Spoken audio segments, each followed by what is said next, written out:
Hello, listeners. Welcome to Ithihasa, an Indic history podcast, and you're listening to episode 35 of this season, Vijayanagara. In the last episode, we had looked closely at the Nayankara system within the Vijayanagara Empire and its gradual evolution since the late 1400s. We also looked at the interesting, tense, and yet close relationship, or should one say a partnership, between Sri Krishnadeva Raya and his chief minister, Saluvatimma. We had seen how the great Raya had special copper coins minted after his coronation, in which the Kannada legend Krishnadeva on the obverse and Timmarasa Guru on the reverse was inscribed. This is one of a kind event, and a unique coin with the name of the emperor and his prime minister appear together. And then we also look at the various activities undertaken by the Nayakas towards the empire building in the name of Rayas of Vijayanagara. We then saw how foreign chroniclers marveled at the lack of a codified taxation and revenue system in Vijayanagara, in spite of which the empire ran like a well-oiled machine, with immense riches filling the coffers of the royal treasury.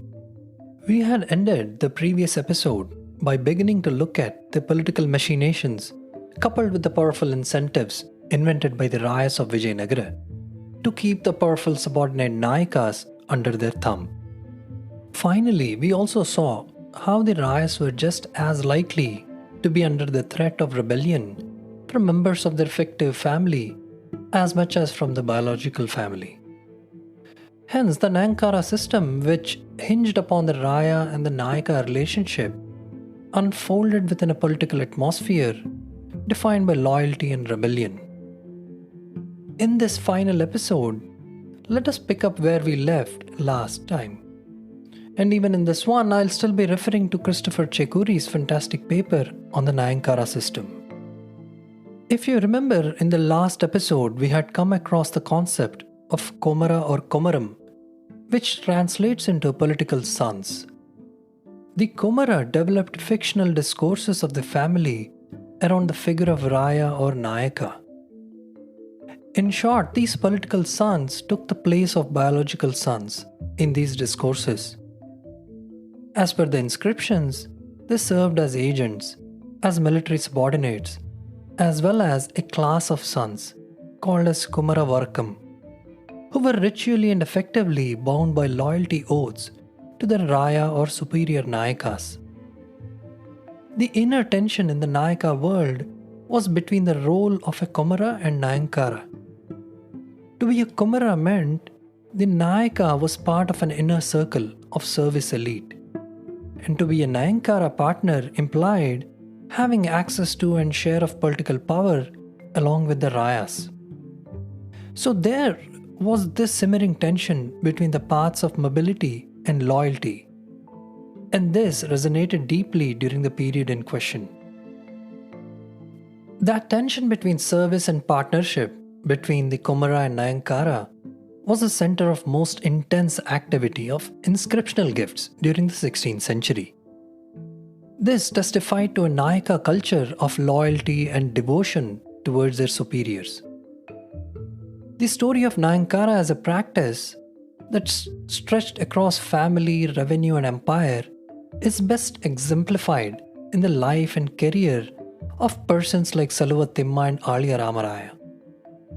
Timma was an important donor of Nayankara tenures to other Nayakas in the empire. As a member of this Saluva family, he was part of a wider kin network that was actively involved in the distribution of Nayankara shares to others.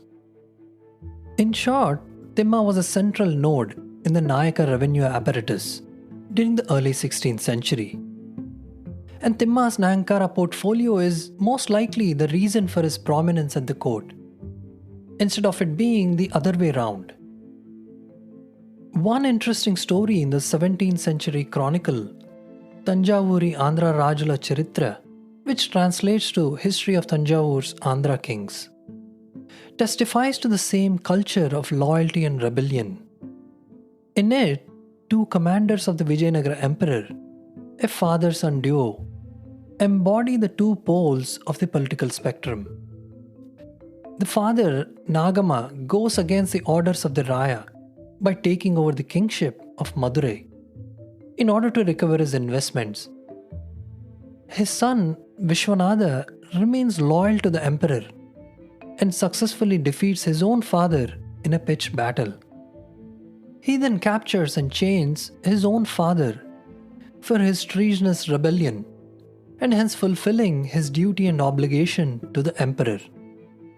Though the text was composed over 100 years after the events it narrates, the themes of money and ethics, self-interest versus loyalty, tension between Nayankara and Komara are symbolic of the politics of the empire during the 16th century. The Nayankara model of tenured administration enabled the rapid mobilization of revenue and military forces in a manner unprecedented up to that point in history. Not to mention the monetization of state building activity. This made possible the incredible military successes of Vijayanagara Rayas in the first half of the 16th century. Familial and succession politics of the empire constantly reproduce new political and kin alliances. In a world shaped by succession struggles and dynastic politics, shifting alliances made and unmade the Nayaka fortunes. With each new struggle at the royal court, an entire chain of political hierarchy stood to gain or lose. In such a political environment, Nayakas never completely left their local power bases.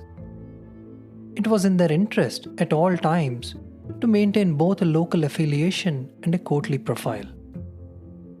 By some accounts, the Nayankara holders paid up to half of their revenue to their superiors and sought to develop kin and marital relationships with the Rayas family. In the court of Emperor Krishnadevaraya, the Portuguese chronicler Domingo Paes observed that several of the courtiers were his fathers-in-law. Hence, the Nayankara holding Nayakas were not only agents of the court and the empire at large, but were also consolidating their positions through kinship and matrimonial alliances. At the end of each royal succession conflict, the Nayankara tenures had to be reassigned, an aspect that led to further rivalries. The rise of Alya Ramaraya is a classic example of a political career made in the world of succession struggle. Like Saluva Timma, during a career that spanned over 50 years, Ramaraya held titles such as Karyakarta and Pradhani and gave Nayankaras to many other Nayakas. As a testament to the considerable porosity between the Hindu and Islamic Sultanate polities in the Deccan, Ramaraya served under the Golconda Sultans before joining the service of Sri Krishnadevaraya. Soon after, Ramaraya married Krishnadevaraya's daughter and embarked on a political career that witnessed him making several attempts as a power broker and kingmaker in the capital, before finally becoming the powerful regent of Vijayanagara and turning the emperor Sadasivaraya into a mere ceremonial puppet by the 1550s. And with it, he ushered in the fourth and final Vijayanagara ruling dynasty of the Aravidus. The twin institutions of Komara and Nayankara continued to plague the Aravidu dynasty, especially after the debacle at Tallikota and murder of Ramaraya at the hands of Sultan of Ahmednagar.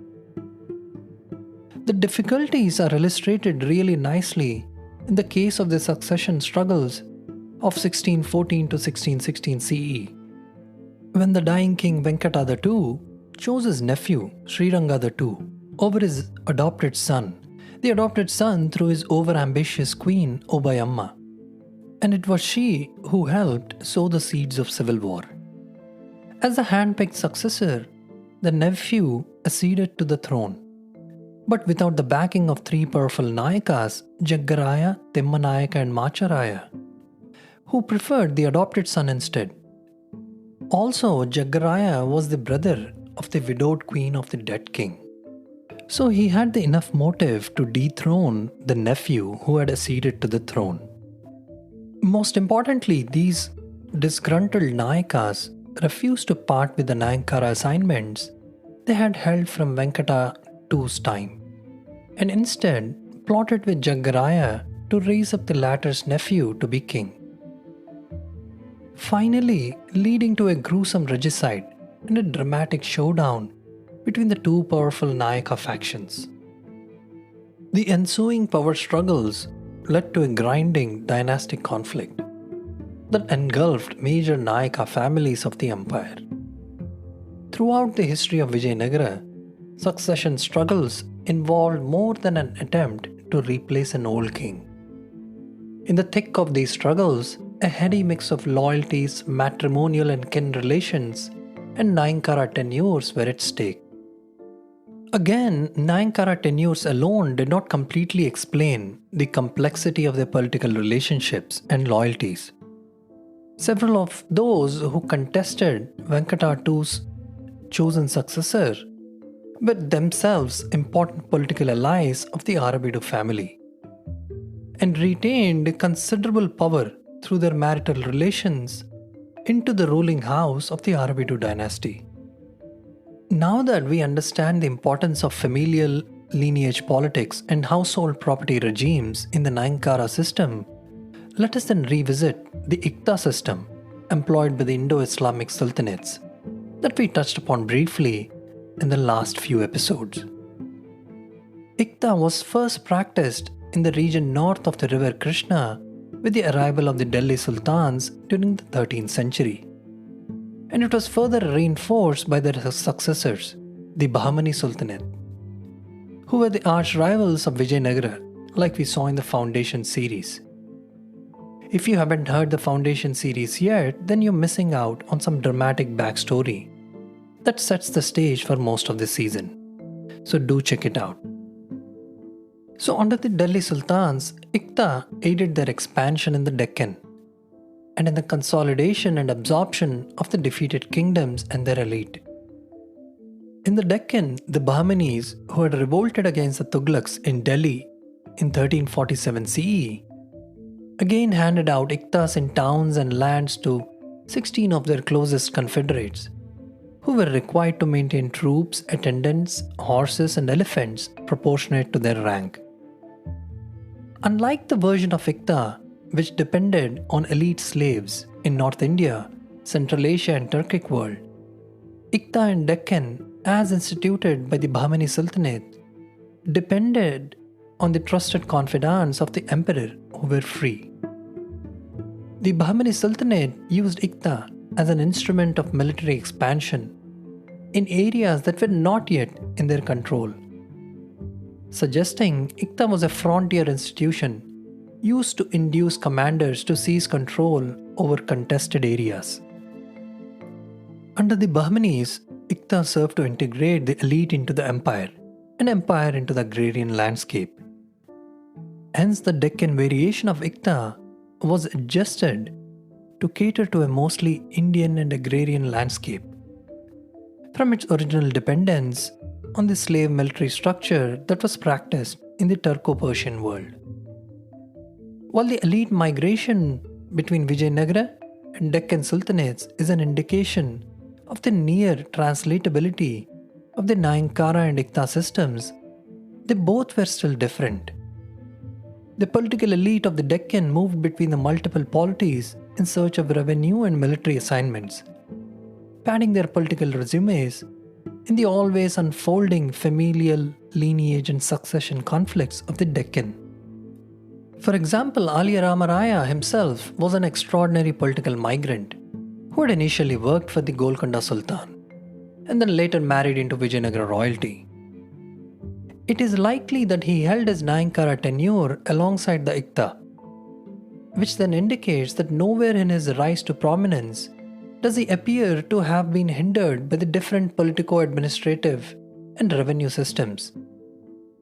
Another example we have is the political career of Ain al-Mulk Jilani, an influential figure who moved seamlessly across the Hindu-Muslim boundary.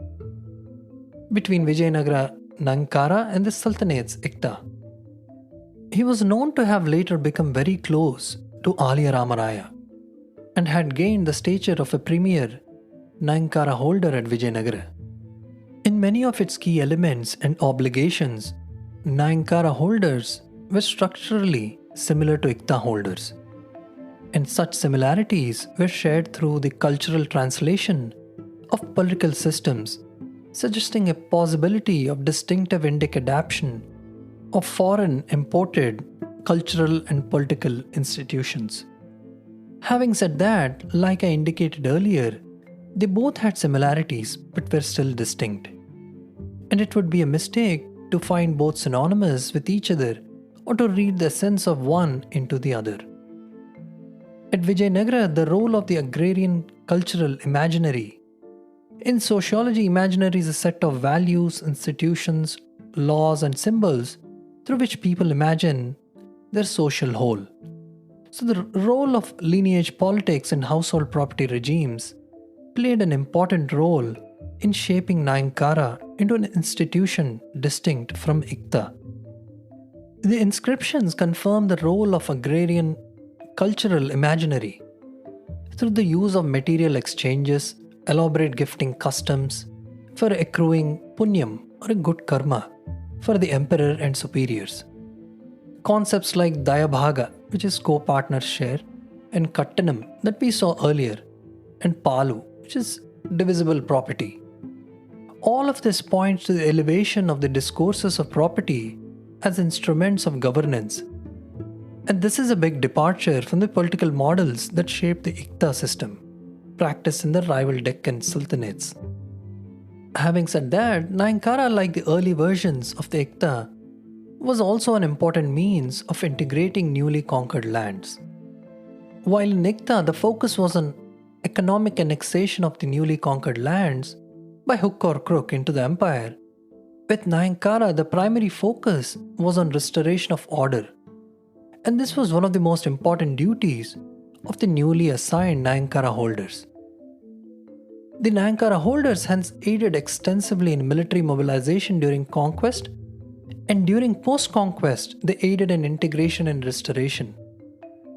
It was a very constructive process, unlike many destructive conquests, where economic and cultural pillage was the name of the game. It is then not a surprise to find that the rise and decline of the Nayankara practices closely followed the arc of the Vijayanagara Empire between the 1480s and 1620s. Interestingly, the Nayankara system started unraveling after the Battle of Talikota in 1565 CE, where the Vijayanagara Empire was struck by some serious blows by the Deccan Sultanates.